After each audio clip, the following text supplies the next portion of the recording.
Sriwijaya FC tetap melakukan latihan seperti biasa, meski PSSI menunda kompetisi Liga 2 hingga November mendatang. Dalam latihan di Stadion Madiabumi Sriwijaya Palembang, pelatih Sriwijaya FC Budiarjo Talib tetap memberikan sejumlah menu latihan.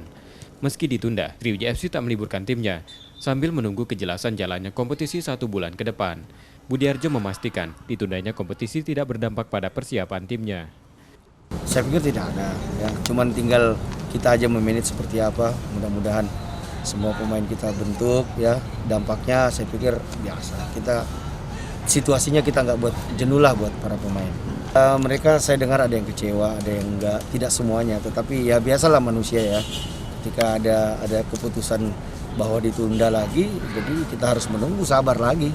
Intinya kesabaran lagi lah, ya. Agar penggawa Sriwijaya FC tidak merasakan bosan selama latihan, Budiarjo menerapkan latihan yang nyaman, agar tetap dapat dinikmati program latihan yang diberikan.